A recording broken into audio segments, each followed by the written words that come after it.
Hello everyone, a very warm welcome to study IAS. I hope you are doing well. स्वागत है आपका हमारी PT 365 की series में, जहां पर हम इकोनॉमिक्स वाला जो आया है उसका पार्ट कवर कर रहे हैं। करंट अफेयर्स जो भी रिलेटेड रहे हैं अप्रैल 2022 से लेकर दिसंबर 22 के बीच में, उनको हम बेसिकली कवर कर रहे हैं। कल लास्ट हमारा जो हमने टॉपिक कवर किया था that was related to municipal financing. आज हम इससे आगे का पार्ट देखने वाले हैं, टैक्सेशन का पार्ट हम देखने वाले हैं। सबसे पहला हमारा जो टॉपिक है that is related to goods and services tax, GST जिसको हम कहते हैं। अब देखो, जीएसटी आम भाषा में समझने की कोशिश करें, इनडायरेक्ट टैक्सेस को सब्स्यूम करके बनाया गया है। Multi stage destination based single domestic टेस्ट है। डेस्टिनेशन बेस्ड का मतलब यह है कि एंड जो डेस्टिनेशन है उसके ऊपर बेसिकली ये लगता है with respect to the goods and services we are talking about. ठीक है, तो जीएसटी ऐसा काइंड ऑफ टैक्स सिस्टम है। अब देखो, मोर अबाउट जीएसटी, सबसे पहले इसके बारे में केलकर टास्क फोर्स ने डिस्कशन में लिया था बेसिकली इसको 2003 के अंदर। बहुत बारी डिस्कशन हुआ पर इतना ज्यादा वो सक्सेसफुल नहीं हो पाया। फाइनली हमें कॉन्स्टिट्यूशनल अमेंडमेंट एक्ट 101 की अगर हम बात करें वो आता हुआ नजर आया 2016 के अंदर, एंड उसके बाद इसको लेकर आया गया and every value addition point पर इसको लेवी किया जाता है। अगर हम जीएसटी की बात करें, हमें सीजीएसटी देखने को मिलता है सेंट्रल लेवल पर, जिसको हम सेंट्रल जीएसटी कहते हैं। एसजीएसटी देखने को मिलता है स्टेट लेवल पर। यूनियन टेरिटरी के बेसिस पर देखें तो यूटीजीएसटी देखने को मिलता है। एंड फिर आता है इंटीग्रेटेड जीएसटी, जो कि वैसे तो सेंट्रल गवर्नमेंट के अंडर है पर वेरियस स्टेट जो है वो बाद में मैनेज कर लेती है। अगर हम आगे बात करें कॉन्स्टिट्यूशनल प्रोविजन के रिगार्डिंग देखें तो article 246 A of the constitution power देता है parliament as well as state legislatures को कि वो लॉस को बना सके with respect to the goods and services tax. Okay, तो यहां पर अगर हम पार्लियामेंट की बात करें, लेजिस्लेचर्स की बात करें, आर्टिकल 246 ए के तहत उनको पावर मिली गई है कि वो लॉज इसके रिगार्डिंग बना सकते हैं। अब देखो, जीएसटी के अंदर कौन कौन से टैक्सेस को इंक्लूड किया गया है। तो अगर हम स्टेट टैक्सेस की बात करें तो VAT, sales tax, entertainment tax, luxury tax, tax on lottery, betting, gambling, octroi, purchase tax, ये सब स्टेट लेवल पर जीएसटी के अंदर इंक्लूड करे गए। वेराज अगर हम सेंट्रल टैक्सेस को देखें, central excise duty, additional excise duty, additional customs duty, special additional duty of the customs, service tax, excise duty levied under medicinal and toiletries preparation, तो इन सबको यहाँ पर जीएसटी के अंदर इंक्लूड किया गया। अब कौन कौन से टैक्सेस जो है वो बेसिकली इससे बाहर आते हैं, इसकी एम्बिट के अंदर नहीं आते हैं। तो एक्साइज ड्यूटी जो कि अल्कोहल के ऊपर लगती है, हमारे देश के अंदर देखो अल्कोहल से रिलेटेड वैसी कंट्रोवर्सी चलती रहती है, तो ये जीएसटी के बाहर है। फिर स्टैम्प ड्यूटी, प्रॉपर्टी टैक्स ये बाहर है, इलेक्ट्रिसिटी ड्यूटी बाहर है, बेसिक कस्टम ड्यूटी भी बाहर है, पेट्रोलियम, क्रूड, डीजल, फिर aviation, turbine fuel, natural gas, इन सब पे जो लगती है, पेट्रोल के ऊपर जो लगती है, ठीक है, ये सब इसके एम्बिट से बाहर है। अब देखो, जीएसटी के साथ साथ जीएसटी काउंसिल भी आपके लिए इंपॉर्टेंट है, कॉन्स्टिट्यूशनल बॉडी है। जीएसटी काउंसिल को बनाया इसलिए गया था कि वो क्या करेगी, जीएसटी रेट्स को रेकमेंड करेगी कि हाँ ये जो गुड्स हैं ये इतने रेट्स के अंदर कहीं ना कहीं इनके ऊपर टैक्स लगेगा, जीएसटी लगेगा, ठीक है, ऐसे। एंड ये जॉइंट फोरम है centre as well as state का। अब कौन सी आर्टिकल इससे रिलेटेड है, तो आपको याद रखना है article 279 A of the constitution इससे रिलेटेड है। 101 कॉन्स्टिट्यूशनल अमेंडमेंट एक्ट के तहत ही इसको बनाया गया था और ये एक कॉन्स्टिट्यूशनल बॉडी है।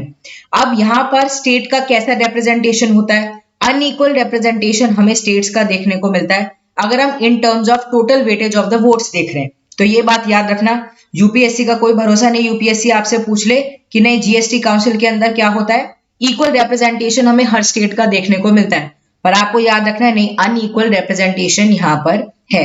ऑल्सो देखो, जीएसटी से रिलेटेड अभी काफी टाइम हो गया जीएसटी को, तो कुछ नहीं पता कि यूपीएससी के दिमाग में आ रहा हो कि बच्चे हो सकता है कि इसको भूल जाएं, इस टॉपिक को भूल जाएं, तो हम इससे रिलेटेड क्वेश्चन पूछ लेते हैं, तो हेंस इसको रिवाइज करके जाना। पर देखो, यूपीएससी का ये मोटिव नहीं है कि हार्ड से हार्ड क्वेश्चन बनाने, यूपीएससी का ये मोटिव है कि आपको एक जनरल नॉलेज होनी चाहिए, यू शुड बी अवेयर। तो ये एक काफी इंपॉर्टेंट है जो कि आपको पता होना चाहिए। अब देखो, जीएसटी काउंसिल के अंदर मेंबर यूनियन फाइनेंस मिनिस्टर इसके चेयरपर्सन होते हैं। कंफ्यूज मत होना, प्राइम मिनिस्टर इसके चेयरपर्सन नहीं होते, यूनियन फाइनेंस मिनिस्टर इसके चेयरपर्सन होते हैं। Union minister of state in charge of revenue of finance member होते हैं। Minister in charge of finance या फिर टैक्सेशन या फिर और कोई मिनिस्टर अगर स्टेट गवर्नमेंट नॉमिनेट करती है वो इसका मेंबर होती है। आईजीएसटी जैसे कि बात करी सेंटर के द्वारा गवर्न किया जाता है, पर डिवाइड हो जाता है बाद में जो भी स्टेट्स इंक्लूडेड हैं, ठीक है, जिनके बीच में बेसिकली यहाँ पर हो रहा है व्यापार, हो रहा है गुड्स एंड सर्विसेज का, इधर से उधर हो रहा है, वो यहाँ पर बाद में क्या होता है उसको डिवाइड कर दिया जाता है। तो ऐसा यहाँ पर आईजीएसटी से रिगार्डिंग होता है। चलो अदर की टर्म्स, अब देखो ये तीनों ही टर्म आपके लिए बहुत ज्यादा समझने के लिए इंपॉर्टेंट है, एंड यूपीएससी ऐसे काइंड ऑफ क्वेश्चन बहुत बारी पूछ लेता है। सबसे पहले तो क्या है, सबसे पहले है सिन गुड, ठीक है।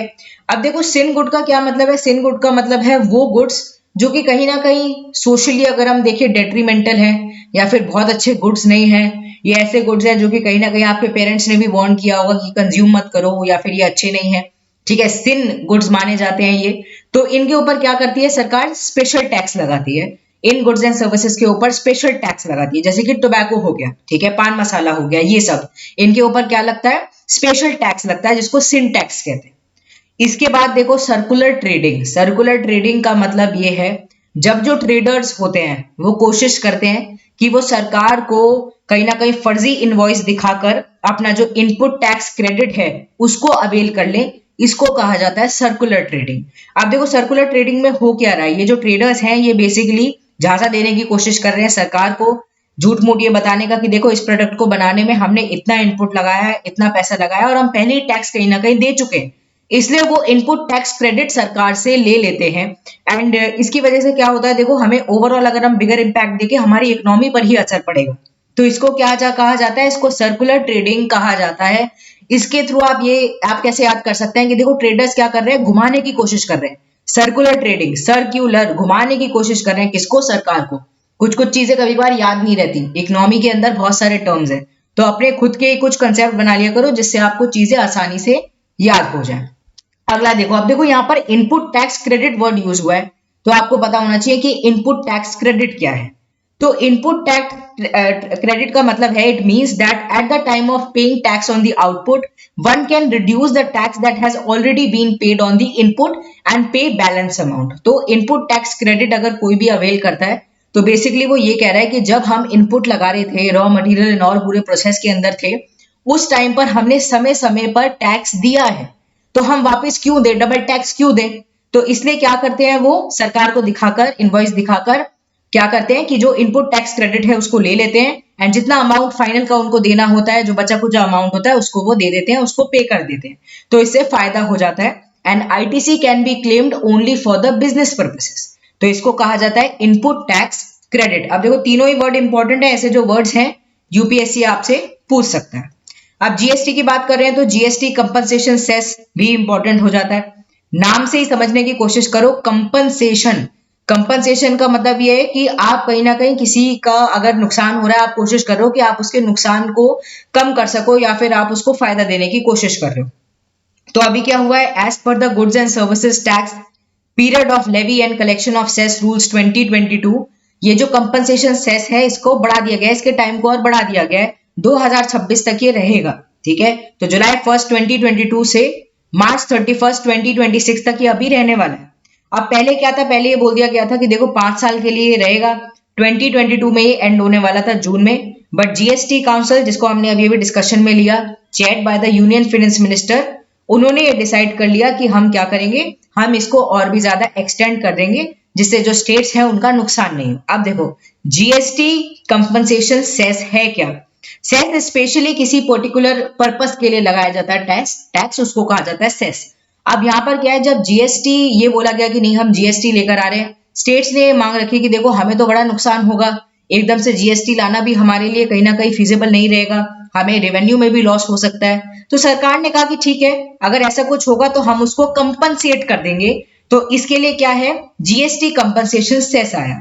अब जीएसटी कंपनसेशन सेस पैसा कहां से आएगा, ये जो पैसा है ये बेसिकली कुछ गुड्स के ऊपर ये सेस लगाकर पैसे को जनरेट किया जाएगा। अब ये गुड्स कौन कौन से होंगे, ये गुड्स या सर्विसेज वो होंगी जो कि लग्जरी में आती हैं या फिर सिन गुड में आती हैं। सिन गुड जैसे पान मसाला पे लगा दिया, टोबैको पे लगा दिया, इन सब पे जीएसटी कंपनसेशन सेस भी लगता है।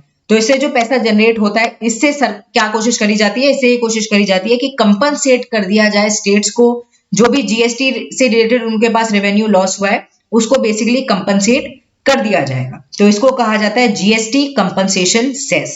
It is use to compensate state, जो भी उनको लॉस हुआ है इंप्लीमेंट करने के टाइम पे जीएसटी को, इसलिए इसको लगाया गया है for a period of 5 year. ठीक है, it is paid by monthly इसको दिया जाता है। अब 5 महीने के लिए बेसिकली आया था, 5 साल के लिए सॉरी आया था, बट अभी क्या है, अभी इसको बढ़ा दिया गया है। किसने बढ़ाया? जीएसटी काउंसिल ने बढ़ाया। जीएसटी काउंसिल कैसी बॉडी है?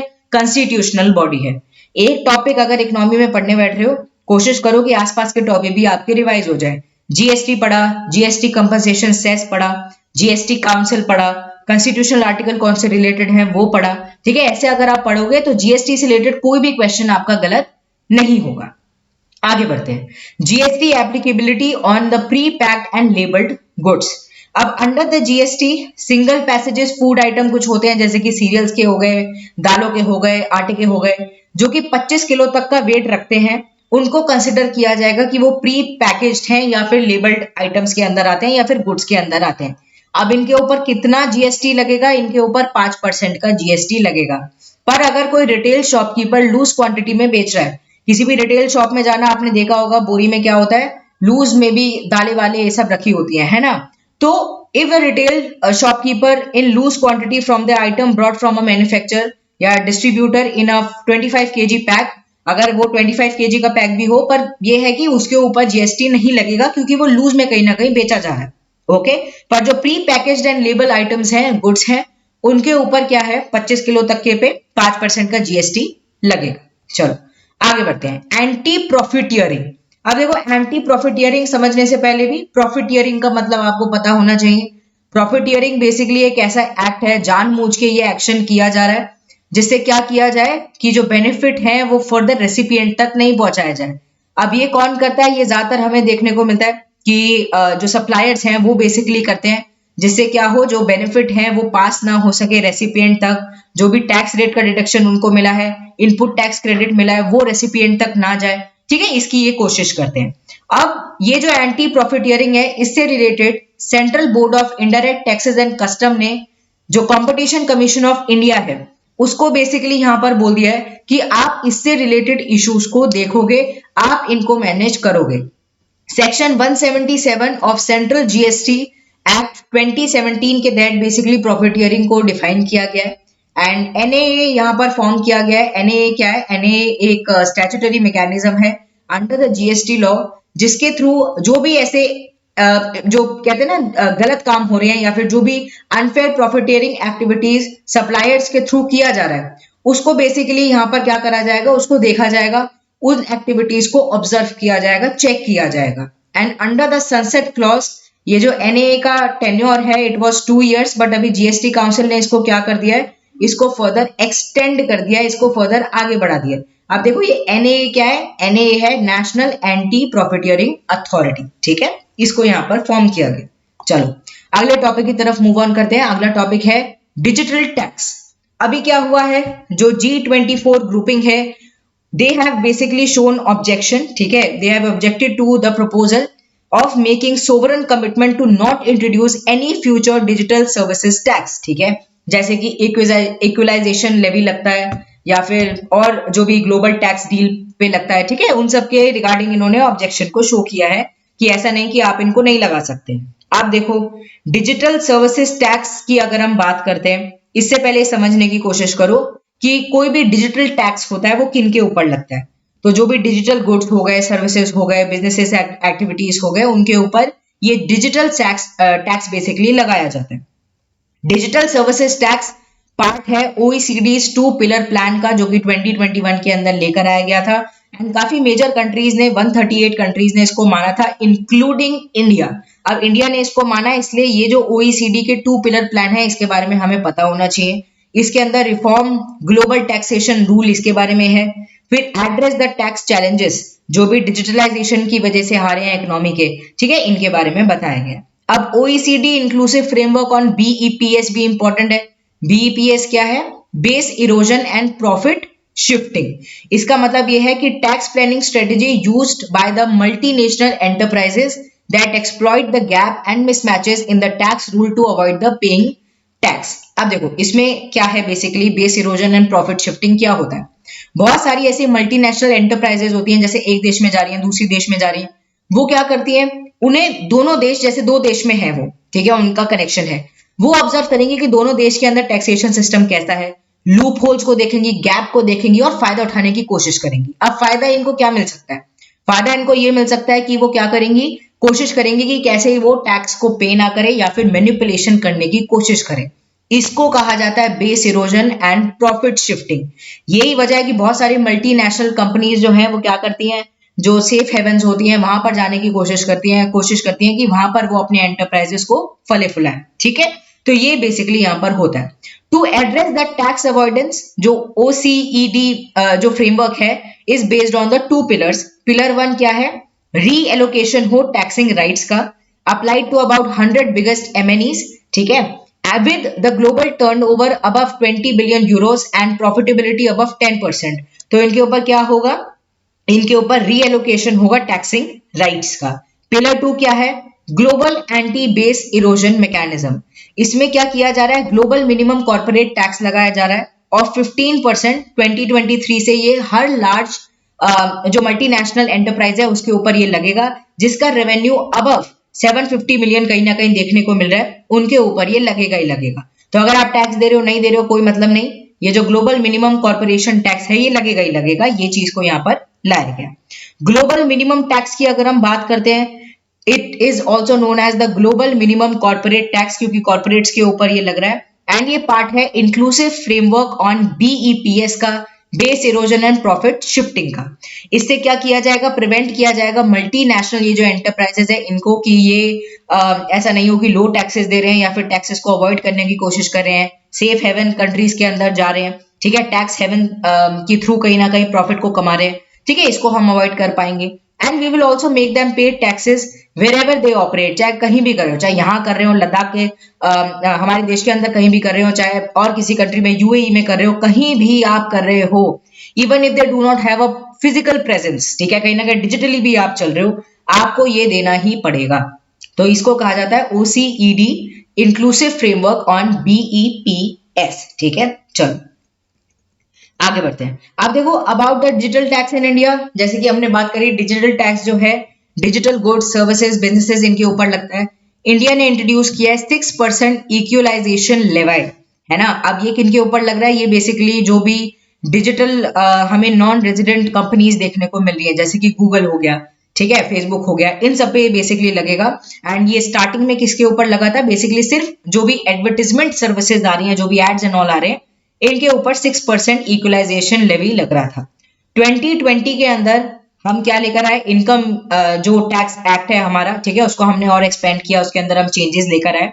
And we expanded the scope of equalisation levy, या जिसको कॉमनली इक्वलाइजेशन लेवी 2.0 कहा जाता है। 2.0 देखो किसी चीज में लग गया मतलब ज्यादा इंप्रूव्ड वर्जन उसका आ रहा है, ठीक है।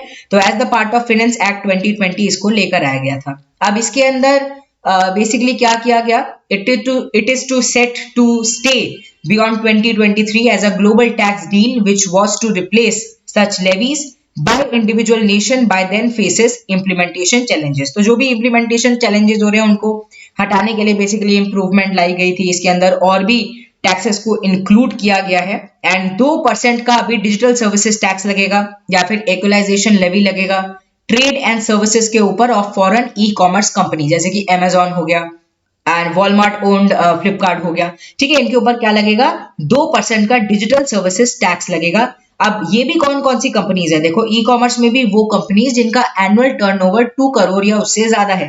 तो जो छोटी छोटी अभी अभी फॉर्म हो रही है उनकी यहाँ पर बात नहीं करी जा रही, बड़ी बड़ी ई कॉमर्स कंपनीज की बात करी जा रही है कि 2% का डिजिटल सर्विसेज टैक्स उनको देना ही पड़ेगा। अब ये जो डिजिटल सर्विसेज टैक्स है ये इसलिए आया गया जिससे हम non resident digital services providers को कहीं ना कहीं उनका जो फेयर शेयर ऑफ टैक्स है वो देने पर मजबूर कर दे। ऐसा नहीं हो कि वो कोशिश करे कि भैया हम तो बच गए, आप बचोगे नहीं, आपको टैक्स देना ही पड़ेगा। आप देखो ग्रुप 24 की बात हुई, क्या है ये? इंटर गवर्नमेंटल ग्रुप है on international monetary affairs and development. 1971 के अंदर ये लेकर आया गया था। It was formally created in 1972। Purpose क्या है? पर्पस है कोऑर्डिनेट करना एक दूसरे में, बेसिकली डेवलपिंग कंट्रीज कोऑर्डिनेट करती हैं मॉनेटरी एंड डेवलपमेंटल इश्यूज से related. And decisions of the Bretton Woods institution के बाद ही हमें फॉर्म होता हुआ नजर आया। ब्रिटेन वुड इंस्टीट्यूशन की जब हम बात करें, वर्ल्ड बैंक एंड ऑल, ठीक है, उसी टाइम पर हमें इसका फॉर्मेशन भी होता हुआ नजर आया। हेडक्वार्टर है वॉशिंगटन यूएसए के अंदर, मेंबर्स हैं इसके अंदर 29 एंड देखो खास बात ये है इंडिया इसका मेंबर है, ठीक है। तो इंडिया जिसका भी मेंबर है वो तो याद रखना ही है। अब नई चीज हो गई है, अगर इंडिया किसी चीज का मेंबर नहीं है, ठीक है, तो उसको भी हमें याद रखना है कि नहीं भैया हम इसके मेंबर नहीं है। जैसे ओईसीडी की बात करें, we are not member, okay, तो आपको ये चीज याद रखनी है। अब इम्प्लीमेंटेशन चैलेंजेस की अगर हम बात करें तो हमारे देश के अंदर चैलेंजेस तो हैं, बाहर भी हैं। यूरोपियन कंट्रीज ने प्रायोरिटाइज किया है क्वेश्चन ऑफ डिजिटल टैक्सेशन का, वाइल यूएस जैसी जो कंट्रीज है वो अभी भी ग्लोबल मिनिमम रेट को प्रायोरिटाइज कर रही है। फिर लेजिस्लेचर अगर हम यूएस के देखें, यूरोप के देखें, वो स्ट्रगल कर रहे हैं कहीं ना कहीं इस लॉ को पास करने में एंड प्रॉब्लम हो रही है। Hungary has recently withdrawn support for minimum corporate tax EU के अंदर, ठीक है। तो अभी क्या है, ग्लोबली इतना ज्यादा इम्प्लीमेंटेशन में नहीं आ रहा है। चलो ओईसीडी देख लेते हैं, organisation for economic cooperation and development. ये एक इंटरनेशनल ऑर्गेनाइजेशन है विच सुपरसीडेड, इसने सुपरसीड कर दिया ऑर्गेनाइजेशन फॉर इकोनॉमिक कोऑपरेशन को, ओईईसी को। तो पहले ओईईसी था, उसको सुपरसीड कर ये आई 1961 के अंदर। ओईईसी आई थी 1948 के अंदर, ये ओईसीडी जो है बाद में सुपरसीड कर 1961 के अंदर आई। And it basically came to administer the Marshall Plan for European reconstruction. Objective की बात करें, बेटर पॉलिसीज लेकर आना, बेटर लाइफ बनाने के लिए, ये बेसिकली इनका मोटो है। एंड ये पॉलिसीज को ऐसे शेप करना चाहती हैं कि ज्यादा प्रॉस्पेरस हो सके कंट्रीज, इक्वालिटी के ऊपर ध्यान दे सकें, सबको अपॉर्चुनिटी मिले, सब खुश रहें, खुशहाली से जीवन जिए, ठीक है, ये इनका काम है। अदर की इंफॉर्मेशन की बात करें, it works with member nations and other nations to share the evidences and experiences, common economic, social and environmental challenges को भी ये शेयर करते हैं एंड बेस्ट प्रैक्टिसेस को लेकर आने की कोशिश करते हैं, जिससे क्या हो, हम ज्यादा बेटर वे में एक दूसरे में डेवलप कर पाए and develop evidence based international standards, ठीक है। तो स्टैंडर्ड्स जो है वो एविडेंस बेस्ड होने चाहिए, क्योंकि हर कंट्री के अंदर जो एविडेंसेस एंड एक्सपीरियंसेस है उनको हम शेयर कर रहे हैं। फ्लैगशिप पब्लिकेशन की अगर हम बात करें, international migration outlook, OECD better life index, कौन निकालता है, ओईसीडी निकालता है। अब देखो ओईसीडी बेटर लाइफ इंडेक्स तो आपको याद रहेगा, नाम में ही है। इंटरनेशनल माइग्रेशन आउटलुक आपको याद रखना है, ओईसीडी निकालती है। बड़े बड़े अक्षरों में देखो यहाँ पर लिखा हुआ है, India is not a member, but India काफी की पार्टनर्स में इनका आता है। ओईसीडी के काफी सब ग्रुप जो हैं उनके अंदर इंडिया पार्ट है। चलो अगला देखते हैं, taxation of virtual digital asset, ठीक है।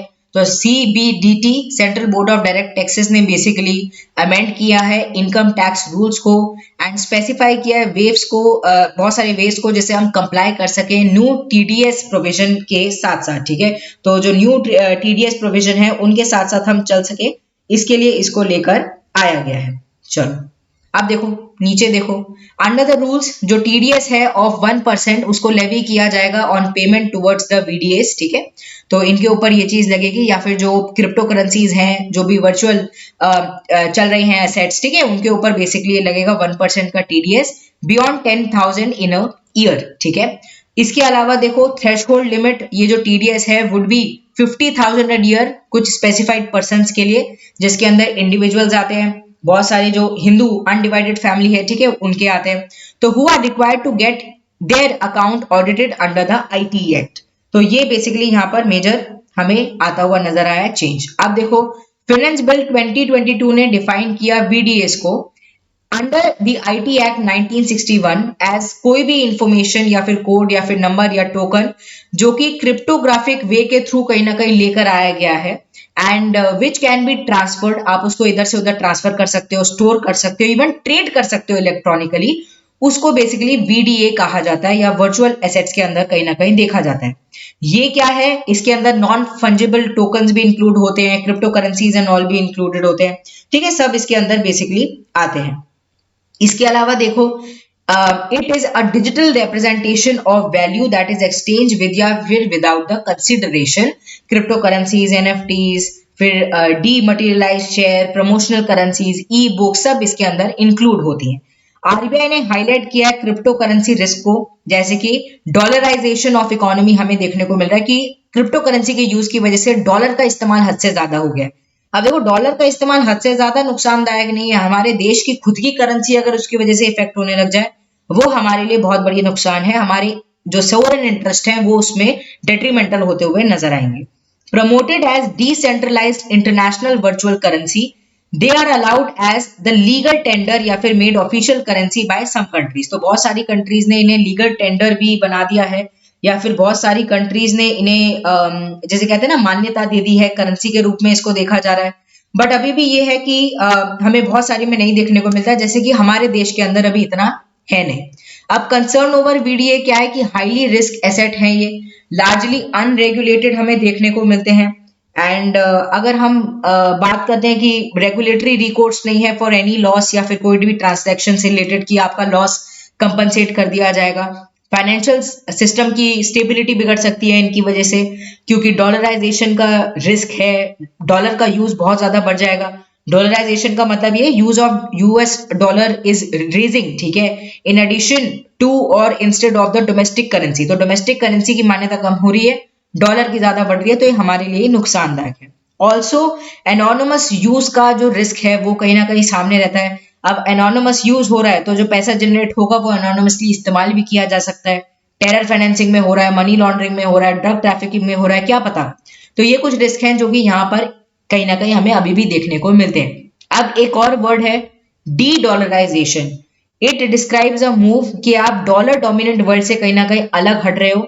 Where nations sell their US treasury to hold reserve in other currencies, कि वो अदर करेंसीज के अंदर भी रिजर्व को होल्ड कर सके, और gold seek to use their own currency, या फिर अपनी करेंसी को ही कहीं ना कहीं प्रमोट कर रहे हैं जिससे ट्रांजैक्शन हो। ठीक है, डॉलर की जगह क्या कोशिश कर रहे हैं, नहीं हम अपनी करेंसी में करेंगे। अगर हम रिजर्व की बात करते हैं, हम क्या करेंगे, अपनी करेंसी को ज्यादा बढ़ाएंगे और सब चीजों को ज्यादा बढ़ाएंगे। इसको कहा जाता है डी डॉलराइजेशन।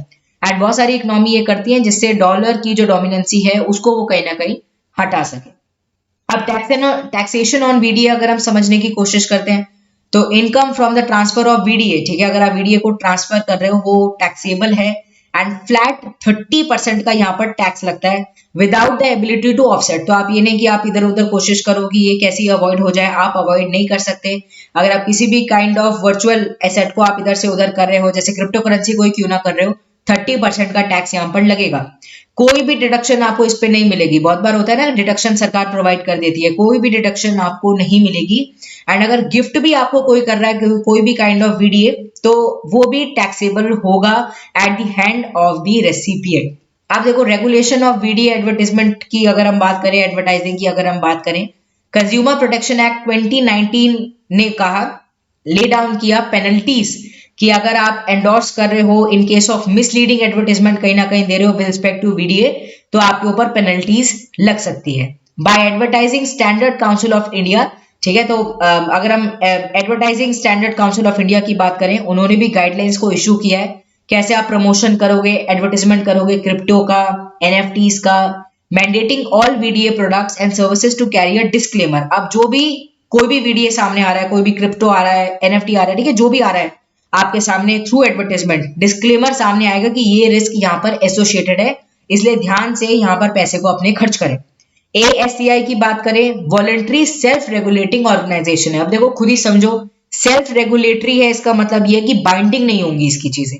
तो 1985 के अंदर ये आया था जिससे इंडियन कंज्यूमर्स को उनका जो इंटरेस्ट है उसको बचा सकें through self regulation in advertising. ठीक है, एडवर्टाइजिंग से रिलेटेड यहाँ पर ये आया था। Non legally binding advertisement code and guidelines को ये लेकर आता है। Cable television network amendment rule 2006 ने मैंडेटरी कर दिया सारे एडवर्टाइजमेंट्स के लिए carried by the cable services to be compliant with the ASCI कोड। तो इस पर्टिकुलर एक्ट के थ्रू ये आया कि जो भी एडवर्टाइजमेंट आ रहा है ASCI के जो गाइडलाइंस है उनके साथ साथ चलेगा। जो भी अगर डिस्क्लेमर देना है, जो भी लोगों को बताना है कि देखो ये गलत हो सकता है या फिर ऐसे ऐसे सोच समझकर आप निवेश करें, तो वो चीज बताई जाएगी, उसको अवॉइड नहीं किया जाएगा। अगला देखो नॉन टैक्स रेवेन्यू की अगर हम बात करते हैं, ठीक है, नॉन टैक्स रेवेन्यू क्या होता है? Non tax revenue is recurring income earned by the government from sources other than taxes. अब देखो सरकार तो टैक्सेस लगाता है, हमने पिछले लेक्चर में भी देखा था, आज भी देखा, ठीक है, स्टेट के बहुत सारे टैक्स लगते हैं, सेंट्रल लेवल पर भी बहुत सारे टैक्स लगते हैं, तो उससे तो पैसा जो आ रहा है वो आ रहा है। इसके अलावा भी नॉन टैक्स रेवेन्यू सरकार के पास काफी सोर्सेस के थ्रू आता है। अब मेजर सोर्सेस क्या है? सबसे पहले तो ये कोई लोन दिया हो, ठीक है, टू द स्टेट्स या फिर रेलवे, उनका इंटरेस्ट आ रहा है, ये क्या है? ये नॉन टैक्स रेवेन्यू है जो कि सरकार के पास आ रहा है। इसके अलावा पब्लिक सेक्टर एंटरप्राइजेस के थ्रू जो भी प्रॉफिट आ रहा है, डिविडेंड आ रहा है, वो क्या है, वो भी नॉन टैक्स रेवेन्यू में आता है। फिर एसेट मोनेटाइजेशन, डिसइन्वेस्टमेंट कर रहा है, जो सरकार है वो क्या कर रही है, वो डिसइन्वेस्टमेंट कर रही है, अपनी जो शेयर है वो बेच रही है, ठीक है, प्राइवेटाइजेशन कर रही है, उससे रिलेटेड जो पैसा आता है उसको भी ये कहा जाता है, ठीक है, या नॉन टैक्स रेवेन्यू में आता है। फिर एसेट मोनेटाइजेशन का मतलब ये है कि सरकार के पास जो पहले से ही असेट है, एसेट मतलब जैसे कि हाईवे हो गए, रोड हो गया, लैंड हो गया, ब्रिज हो गया, ये प्राइवेट कंपनीज को दे दिया, इसके थ्रू जो भी पैसा आ रहा है नॉन टैक्स है, तो ये भी नॉन टैक्स रेवेन्यू का सोर्स है सरकार का। अब देखो स्टेप जिससे एसेट मोनेटाइजेशन हो सके, सरकार ने क्या क्या किया है। पहला है नेशनल लैंड मोनेटाइजेशन कॉर्पोरेशन को फॉर्म करना।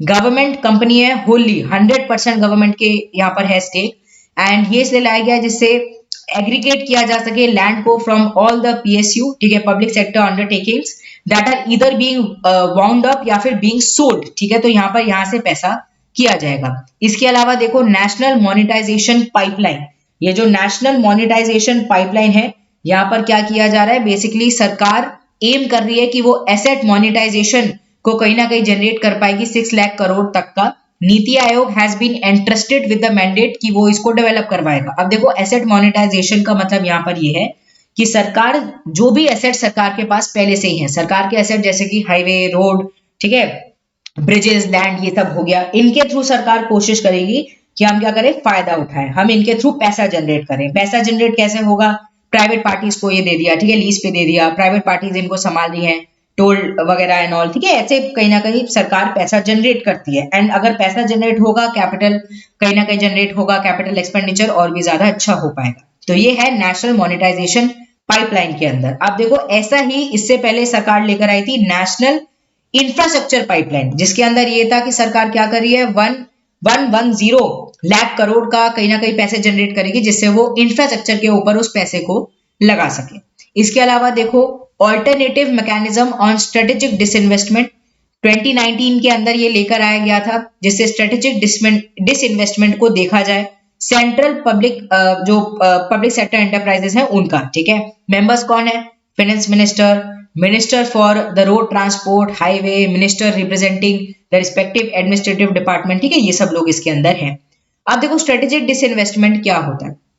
स्ट्रेटेजिक डिसइन्वेस्टमेंट ये है कि सरकार क्या कर रही है, बेच रही है अपना जो पोर्शन है उसको, अपनी जो शेयर होल्डिंग है उसको पीएससीज के अंदर जो भी है अप टू द 50%, ठीक है, 50% तक, और such higher percentage along with transfer of management control. तो स्ट्रेटेजिक डिसइन्वेस्टमेंट में मैनेजमेंट का भी कंट्रोल दिया जा रहा है, ठीक है, तो सरकार ये इसलिए करती है जिससे सरकार के पास भी पैसा आ सके। एंड जितना ज्यादा प्राइवेटाइजेशन होगा, ठीक है, उसके बाद फर्दर हमें कहीं ना कहीं अगर कोई डूब भी रही है तो ये लगता है कि चलो प्राइवेट हैंड्स में चला जाएगा, शायद इसका कुछ उद्धार हो जाए, तो इसलिए भी हमें स्ट्रेटेजिक डिसइन्वेस्टमेंट देखने को मिलता है। इसके अलावा देखो स्टेट पब्लिक सेक्टर एंटरप्राइजेस का प्राइवेटाइजेशन, ये इसलिए किया गया है जिससे क्या हो, प्राइवेटाइजेशन हो, फायदा मिल सके। द सेंटर है प्रॉमिस्ड कि वो क्या करेंगे, 100% of realised amount to the state from strategic disinvestment in financial year 2023 available करवाएंगे, ठीक है, जिससे ज्यादा से ज्यादा बेसिकली इंसेंटिवाइज किया जाएगा वेरियस स्टेट्स को, जिससे वो कहीं ना कहीं प्राइवेटाइजेशन के ऊपर ध्यान दे सके। तो ये सरकार ने स्टेप्स लिए एसेट मोनेटाइजेशन के रिगार्डिंग। आप देखो अगले लेक्चर में हम की concept and information on fiscal policy वाला जो पार्ट है उसको स्टार्ट करेंगे।